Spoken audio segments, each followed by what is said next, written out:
Hello everyone, welcome back to the another current affair session of hello scholar.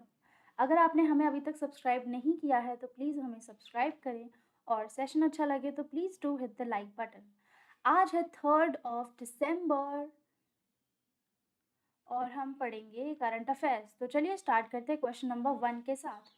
International day of persons with disabilities is to be observed on 4th December, 3rd December, 1st December और 2nd December।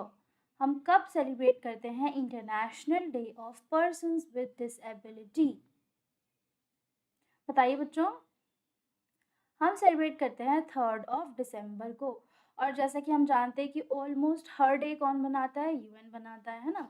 तो ये day भी UN ने बनाया था और United Nations ने बनाया था 1992 में। 1992 से लेकर हम इसको अभी तक सेलिब्रेट करते हुए आ रहे हैं 3rd of December में। अच्छा, तो हम इसको हर साल 3rd December को सेलिब्रेट करते हैं। पहले इसका नाम क्या था ना, मतलब 2007 तक, 1992 से लेकर 2007 तक इसको कहा जाता था international day of disabled person, लेकिन फिर बाद में चेंज करके कर दिया international day of person with disability. इस डे को जब भी हम सेलिब्रेट करते हैं तो हम कोशिश करते हैं कि हम अवेयरनेस फैला सकें लोगों के मन में किस चीज़ के बारे में, कि हम किस तरीके से हम एक पर्सन विद डिसेबिलिटी, अगर एक पर्सन है जिसके साथ कुछ डिसेबिलिटी है, तो हम कैसे उसकी डिग्निटी, कैसे हम उसके राइट्स, कैसे हम उसकी वेलबींग जो है वो मेंटेन करके रख सकें। Plus no matter if a person is disabled, कोई बात नहीं, लेकिन कैसे हम उसको अपने सोशल, पॉलिटिकल, इकोनॉमिक और कल्चरल एस्पेक्ट में इंक्लूड कर सकते हैं। ठीक है बच्चों। और क्या क्या इश्यूज आते हैं कि अगर एक पर्सन है आपके आसपास which has some kind of disability, so how to deal with that, आप उसके साथ डील कैसे करें, आप उसको कैसे अंडरस्टैंड करें, आप उसको कैसे सपोर्ट करें। ठीक है, how to support that person. Theme हमेशा बहुत इंपॉर्टेंट होती है। थीम क्या है? इस साल की 2022 की थीम है transformative solutions for inclusive development, the role of innovation in fueling an accessible and equitable world. So this is the theme for International Day of Persons with Disability. चलिए अगले क्वेश्चन की तरफ बढ़ते हैं। अगला क्वेश्चन क्या कह रहा है? Indo Bangla Sylhet festival is being organized in which of the following states of India? Indo Bangla festival होता है, सिलहट फेस्टिवल भी बोलते हैं इसको। तो इसको कहाँ पर ऑर्गेनाइज किया गया है? कौन से स्टेट में इसको ऑर्गेनाइज किया गया है? सो बच्चों, बंगाल, वेस्ट बंगाल है, असम है, मिजोरम है, मेघालय है। इसको ऑर्गेनाइज किया गया है असम में। यहाँ पे कंफ्यूज मत हो जाना, इंडो बांग्ला है तो इसका मतलब ये नहीं है कि वेस्ट बंगाल में आप कंफ्यूज हो सकते हो कि अरे बांग्ला है तो वेस्ट बंगाल हो सकता है ना, बट वो चीज़ नहीं है। इसको ऑर्गेनाइज किया गया है असम में। असम में इसको ऑर्गेनाइज किया गया है। अब इसको किस वजह से, ये जो फेस्टिवल होता है इसको क्यों हम ऑर्गेनाइज करते हैं? इसको हम ऑर्गेनाइज करते हैं, जो सिलहट है ना, अभी फ़िलहाल currently it is in Bangladesh, ये है बांग्लादेश में। लेकिन ये किसी टाइम पर आप लगा लो कि 1874 से लेकर 1947 तक Sylhet was the part of Assam. It was the part of Assam. So इसी चीज़ को, इसी कल्चरल, हम बोलते हैं ना कि हमारे बीच में कल्चरल सिमिलैरिटी है, we share the culture, we share the polity. So इसी चीज़ को सेलिब्रेट करने के लिए, इसी रिलेशनशिप को सेलिब्रेट करने के लिए इस फेस्टिवल को ऑर्गेनाइज किया जाता है। ये फेस्टिवल इंडिया फाउंडेशन और इंडियन मिनिस्ट्री ऑफ कल्चर दोनों ने मिलकर साथ में ऑर्गेनाइज किया है। ठीक है बच्चों। सो अब इस फेस्टिवल में क्या होगा? इस फेस्टिवल, ये देखो, कोई भी तरीके का त्यौहार होता है, अगर कोई इंटरनेशनल फेस्टिवल है, जैसे कि बहुत बड़ा फेस्टिवल होता है, जैसे कि हमने हॉर्नबिल फेस्टिवल के बारे में पढ़ा, हमने ल्यूसोफोन फेस्टिवल के बारे में पढ़ा, अब हम पढ़ रहे हैं कि इंडो बांग्लादेश सिलहट फेस्टिवल के बारे में। तो ये फेस्टिवल जो होते हैं ना, ठीक है, हम यहाँ पे क्या करते हैं? सेलिब्रेशन करते हैं। सेलिब्रेशंस के साथ साथ ना ये एक तरीके की अपॉर्चुनिटी होती है बिजनेस इंटरेक्शन के लिए, इन्वेस्टमेंट को अट्रैक्ट करने के लिए। ठीक है, थोड़ा सा आप इसको थोड़ा सा इसका जो कोई भी क्वेश्चन आप पढ़ते हो ना, so just broaden that horizon और उसको हर एस्पेक्ट से पढ़ने की कोशिश करो, ठीक है। कल्चरल इंटरेक्शन होता है, हिस्टोरिकल इंटरेक्शन भी होता है और बिजनेस इंटरेक्शन भी होता है। सो इन्वेस्टमेंट भी अट्रैक्ट होती है उस पर्टिकुलर स्टेट में या उस पर्टिकुलर कंट्री में जहाँ पर भी कुछ ऐसे इंटरनेशनल फेस्टिवल्स को हम ऑर्गेनाइज करते हैं, ठीक है। तो बांग्लादेश से इंडिया में आएंगे ए के अब्दुल मोमिन, जो कि which will lead the delegation of around 75 members, और ये 2 दिन का इवेंट जो है वो यहाँ पर अटेंड करेंगे, ठीक है। So it is very very sorry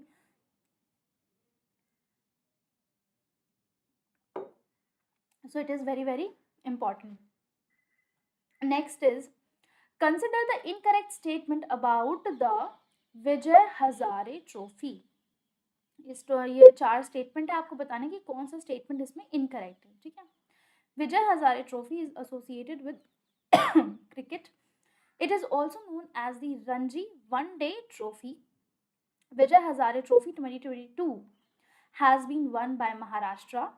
Tamil Nadu is the most successful team having won the trophy 5 times. आपको बताना है। ऑप्शन नंबर 1 इनकरेक्ट है, बोथ 2 and 4 इनकरेक्ट है, ओनली 3 इनकरेक्ट है, या फिर ओनली 4 इनकरेक्ट है। बताओ कौन सा स्टेटमेंट इसमें इनकरेक्ट है।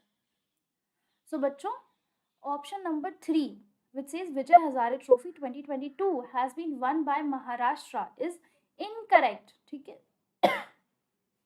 ये क्यों इनकरेक्ट है, क्योंकि ये जो ट्रॉफी है ना, it is not been won by Maharashtra, इसको जीता है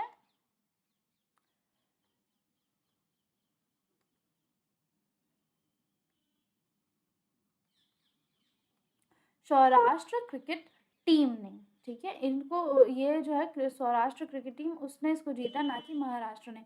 महाराष्ट्र को तो हराया है, ठीक है। महाराष्ट्र को हराकर सौराष्ट्र क्रिकेट टीम ने इस चैंपियनशिप को, इस करंट ट्रॉफी को, मतलब 2022 की विजय हजारे ट्रॉफी को जीता है, ठीक है बच्चों।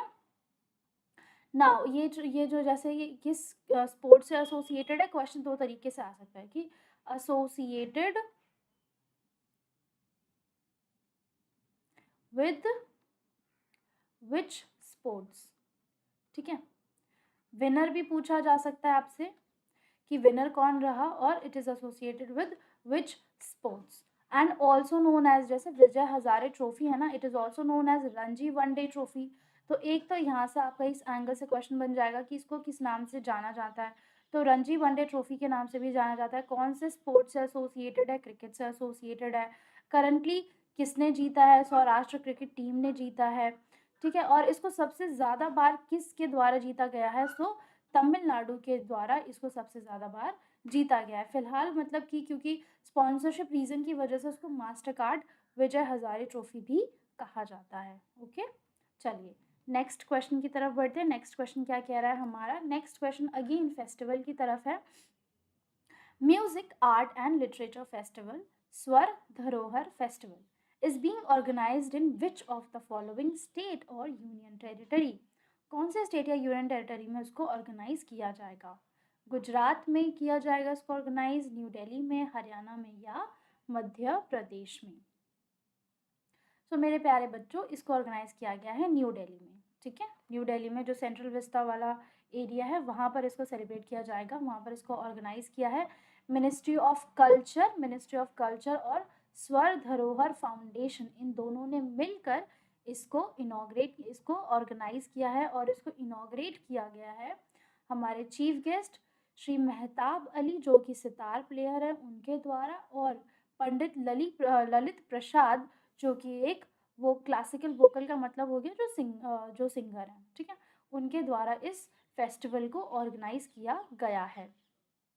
इस फेस्टिवल को ऑर्गेनाइज करने का क्या मतलब है, इस फेस्टिवल में हम अपने आइकॉनिक आर्ट्स को डिस्प्ले करते हैं, कल्चर ऑफ इंडिया को जानते हैं, rich literary and art heritage of Indian states को भी जानते हैं। मतलब कि ये जो 2-3 दिन का फेस्टिवल होता है ना, इस फेस्टिवल में हर तरीके का, आप कह सकते हो कि हर तरीके के फॉर्म्स हम देखते हैं। जैसे कि हम अगर म्यूज़िक में बात करें तो क्लासिकल परफॉर्मेंस भी देखेंगे, हम गज़ल भी देखेंगे, हम कवि सम्मेलन भी देखेंगे, हम मुशायरा भी देखेंगे, सूफ़ी परफॉर्मेंस भी देखेंगे, फिर हम देखेंगे कि अलग अलग जो सूफ़ी म्यूज़िक सूफ़ी आर्टिशंस है, जैसे कि हो गए श्री दिवाकर मीना, श्री हसन हयात, अतहर हयात, ये सब क्या है, ये सब सूफ़ी परफॉर्म ये सब हैं कि जो ये गज़ल वगैरह गाते हैं, सूफ़ी परफॉर्मेंस देते हैं, ये उस फ़ील्ड के लोग हैं। तो वहाँ पर भी हम देखते हैं कि हर एक अलग-अलग तरीके के म्यूज़िक फ़ॉर्म्स को सेलिब्रेट किया जाता है। पोएट्री फेस्टिवल यहाँ पे होगा कि यहाँ पे अलग-अलग लोग आएँगे, पोएट अपनी जो भी उनकी काव्य वो जो भी कविता वगैरह लिखते हैं, फिर वो अपनी आके यहाँ पे सुनाएँगे, और वो भी अच्छे लेवल पे, मतलब नेशनल लेवल के भी और लोकल लेवल के भी, हर तरीके के आर्टिस्ट जो है वो यहाँ पर आकर अपना आर्ट फॉर्म जो है वो डिस्प्ले करते हैं, और हम भी एंजॉय करते हैं। ये फेस्टिवल जो होता है ना बहुत इंटरैक्टिव रहता है, काफ़ी अच्छा लगता है कि हम अपने कल्चर को अलग-अलग, हमारा जो कल्चर है उसके अलग-अलग फॉर्म्स को हम सेलिब्रेट कर पाते हैं और देख पाते हैं। चलिए, अगले क्वेश्चन की तरफ बढ़ते हैं। अगला क्वेश्चन है असोम दिवस या असम डे, इसको हम बोल सकते हैं असम डे, ठीक है। To commemorate the arrival of the first king of Ahom kingdom, Sukhapa in Assam, Ahom Divas is celebrated every year on Assam दिवस जो है या फिर असोम दिवस हम कौन से डे पर सेलिब्रेट करते हैं, बताओ बच्चों। हम सेलिब्रेट करते हैं 2 दिसंबर, ठीक है। 2 दिसंबर में हम हर साल असम दिवस जो है वो सेलिब्रेट करते हैं, क्योंकि हम असम दिवस किस वजह से सेलिब्रेट करते हैं, जो अहोम किंगडम के फाउंडर थे, जिन्होंने अहोम किंगडम की नींव रखी थी, उन्होंने उनको उनको याद करते हुए हम इस फेस्टिवल को या फिर इस दिवस को हम सेलिब्रेट करते हैं। He was known as the architect of Assam and also the great unifier. अब क्वेश्चन ऐसे भी बन सकता है कि असम दिवस हम कब सेलिब्रेट करते हैं, ठीक है। Who is known as the architect of Assam, इसके नाम से भी कह सकते हैं, ग्रेट यूनिफायर के नाम से किसको जाना जाता है, क्वेश्चन जो है वो यहाँ से भी आ सकता है। सो जो लीडर थे उनका नाम क्या था, लीडर का नाम था Sukhapa, Ahom king Sukhapa was the name of the founder of Ahom kingdom, और किंगडम ऑफ असम भी कह सकते हो आप। इट वॉज जो किंगडम था, it lasted nearly around 600 years, 600 साल तक ये जो किंगडम है वो सर्वाइव करा था असम में। So which is a huge like time span, का इतना टाइम स्पैन, इतना बड़े टाइम स्पैन के लिए कोई भी किंगडम जो है वो सर्वाइव नहीं कर पाता है। Now who has been appointed as the chairperson of NCBC और National Commission for Backward Classes, chairperson कौन चुने गए हैं national commission for backward classes के, Mr Kaushalendra Singh Patel, Mrs Sudha Yadav, doctor Bhagwan Lal Sahani, Shri Hansraj Gangaram Ahir. These are the 4 names, और आपको ये बताना है कि चेयरपर्सन कौन चुने गए हैं एनसीबीसी के 2022 में। अभी फिलहाल चेयरपर्सन चुने गए हैं, कौन चुने गए हैं चेयरपर्सन, बताइए। National commission for backward classes को हम बोलते हैं राष्ट्रीय पिछड़ा वर्ग आयोग इन हिंदी। अगर क्वेश्चन आते तो आप ऐसे भी बता सकते हो कि एनसीबीसी को हिंदी में क्या कहा जाता है, राष्ट्रीय पिछड़ा वर्ग आयोग, ठीक है। सो हंसराज गंगाराम अहीर, ये जो हैं ये चूज करे गए हैं chairperson of NCBC national commission for backward class. ये जो हंसराज गंगाराम अहीर है, ये बिलोंग करते हैं महाराष्ट्र से, चंद्रपुर महाराष्ट्र से बिलोंग करते हैं। ये 4 बार मेंबर ऑफ पार्लियामेंट भी रह चुके हैं, member of Maharashtra legislative assembly के भी मेंबर रह चुके हैं। फिर ये चेयरपर्सन रह चुके हैं parliamentary standing committee of on coal and steel के भी ये चेयरपर्सन रह चुके हैं। इन्होंने होम मिनिस्ट्री भी संभाली है, इन्होंने ministry of chemicals and fertilizers भी संभाला है, तो अच्छा खासा एक्सपीरियंस इनके पास है। और अब इनको चूज किया गया है as the chairperson of national commission for backward classes. और national commission of backward classes कब इस्टेब्लिश किया गया था, ये इस्टेब्लिश किया गया था एक एक्ट को पास करने के बाद। एक्ट का नाम है national commission for backward classes act 1993, और फिर 1993 14 अगस्त 1993 को हमने एनसीबीसी को एस्टैब्लिश कर दिया बाय। अच्छा, ये भी क्वेश्चन आ सकता है कि जो national commission for backward class है, एक तो कॉन्स्टिट्यूशनल बॉडी है, ठीक है, कौन सी बॉडी है, स्टैट्यूटरी है, पार्लियामेंट्री है या फिर कॉन्स्टिट्यूशनल है। So it is a constitutional body. Then ये कौन से मिनिस्ट्री के अंडर आती है, ये आती है ministry of social justice and empowerment के अंदर, ठीक है, very important thing. Now coming back to our next question, who has been appointed as the new president of advertising agencies association of India? जैसा आपको नाम समझ में आ रहा है, इसका काम भी वैसे ही है, advertising agencies association of India, ठीक है। सो नए प्रेसिडेंट कौन चूज करे गए हैं? Prashant Kumar, Kunal Lalani, K Srinivas, Rana Barua. These are the 4 names. आपको बताना है कि न्यू प्रेसिडेंट कौन चुने गए हैं। AAAI भी कह सकते हो, AAAI भी कह सकते हो, advertising agency association of India भी कह सकते हो। सो बच्चों, ऑप्शन नंबर 1 प्रशांत कुमार, ये चुने गए हैं प्रेसिडेंट, ठीक है। और जो राणा बरुआ है, ये चूज करे गए हैं वाइस प्रेसिडेंट ऑफ AAAI या फिर advertising agency association of India, ठीक है। इनको चूज किया गया है as the vice president. President और वाइस प्रेसिडेंट दोनों ही बहुत इंपॉर्टेंट है। बेसिकली इसका काम क्या होता है, इस एसोसिएशन का काम क्या है? इस एसोसिएशन का काम है, इसका बेसिक प्रिंसिपल ये है कि हमें जो एडवर्टाइज़र है, ठीक है, और एडवर्टाइजिंग एजेंसी है, जो पर्सन एडवर्टाइजमेंट अपना कुछ भी एडवर्टाइज करना चाहता है, और जो कंपनी है जो एडवर्टाइज करेगी यानी एडवर्टाइजिंग एजेंसी, उन दोनों के बीच में एक साउंड बिजनेस प्रैक्टिसेस हों, यानी कि दोनों के बीच में एक पीसफुल कह सकते हो या फिर रिस्पेक्टफुल कह सकते हो। साउंड का मतलब होता है कि बहुत अच्छे स्मूथ बिजनेस प्रैक्टिसेस हों between the advertiser and advertising agency, ठीक है बच्चों। ये बेसिकली यही इसका काम है। इसको कब बनाया गया था? इसको बनाया गया था 1945 में, बिफोर आवर इंडिपेंडेंस। देख लो, 1947 में हमें इंडिपेंडेंस मिली थी। इतनी पुरानी बॉडी है और आज भी सर्वाइव कर रही है, ठीक है। वाइस प्रेसिडेंट कौन? Rana Barua, this is important. Prashant Kumar is the president, fine. चलिए अगले क्वेश्चन की तरफ बढ़ते हैं। अगला क्वेश्चन क्या कह रहा है हमारा? Next question is very very important, very very very very important. आप ऐसा लगा लो, क्यों? क्योंकि ये जो क्वेश्चन है ना, बहुत जगह पूछा जाता है, ठीक है। National pollution control day 2022 is observed on 2 December every year, ठीक है। हम इसको 2 दिसंबर में हर साल सेलिब्रेट करते हैं। This day is observed in the memory of people who lost their life in Bhopal gas tragedy due to the poisonous gas. कौन सी वो गैस थी जिसकी वजह से भोपाल गैस ट्रेजेडी हुई थी? और फिर हम इस डे में हम क्या सेलिब्रेट करते हैं? 2 दिसंबर में भोपाल गैस ट्रेजेडी हुई थी, हम सेलिब्रेट करते हैं national pollution control day.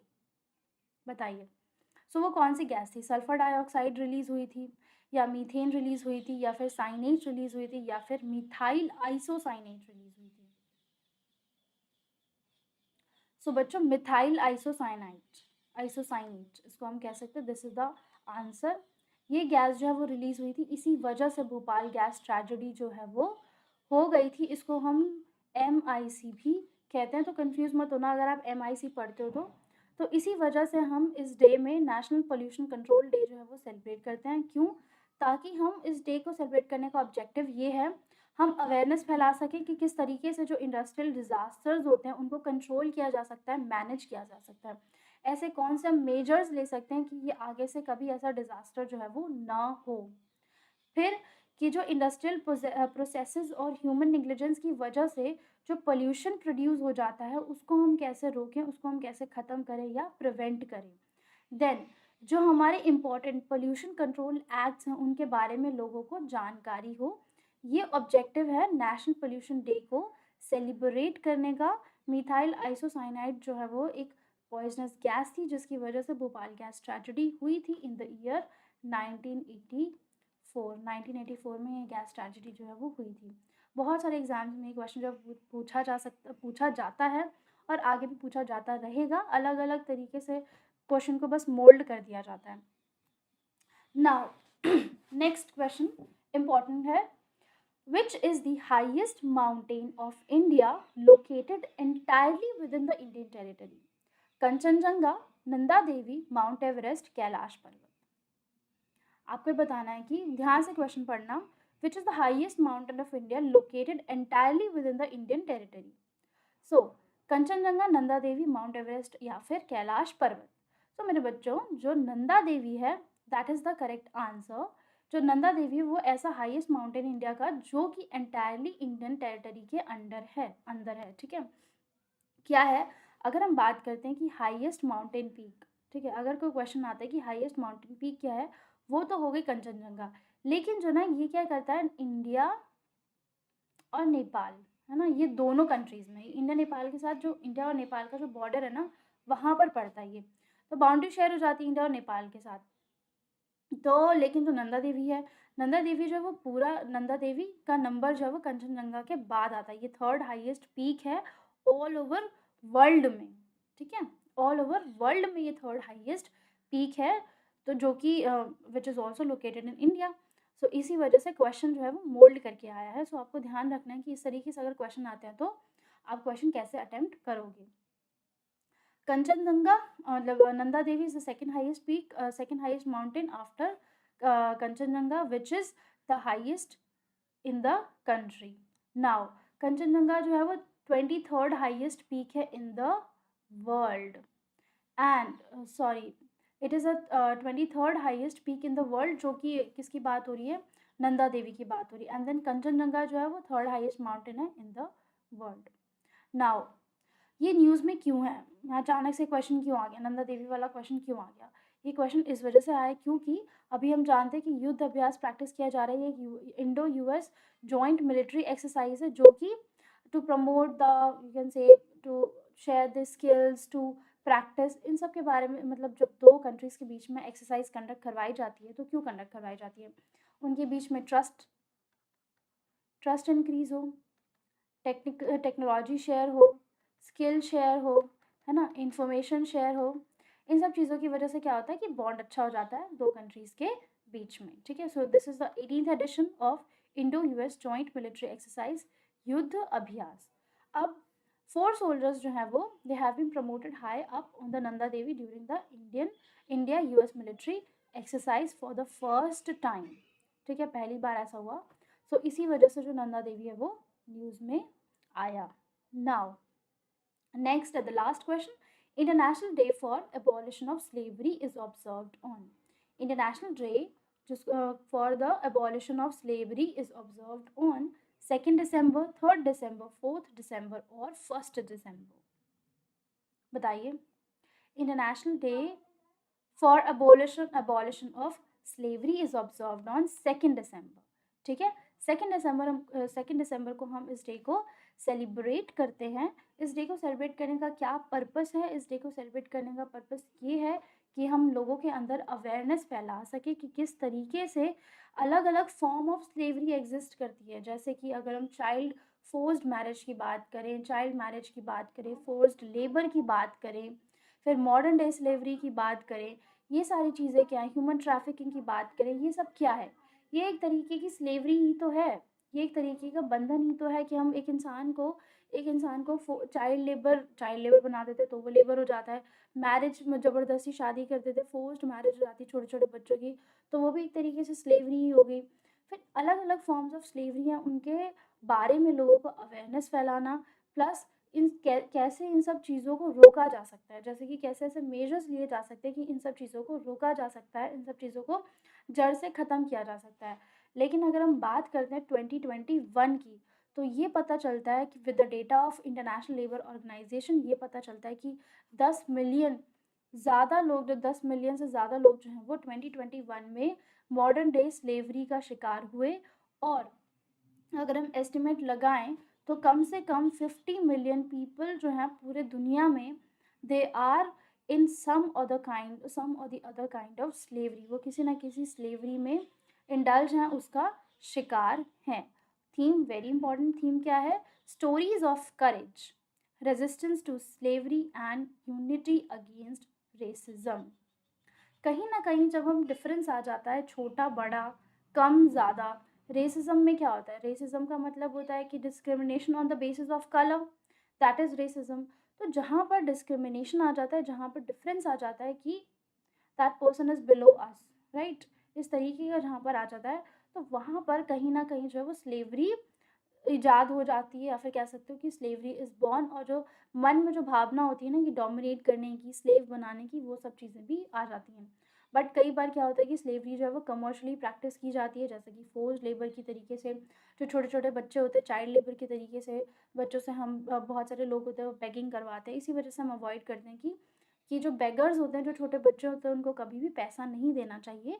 If you want to do some kind of act of kindness, तो you can feed that person, you can feed that child. उस बच्चे को खाना दे दो, पैसा दोगे तो पैसा तो उसके पास रहेगा ही नहीं। So that's all for this video. I hope you guys like the video. Kindly like, share, comment and subscribe to our channel. Join our Telegram channel for the latest job vacancy updates, current affair PDFs and exam related content. Thank you everyone. Have a nice day.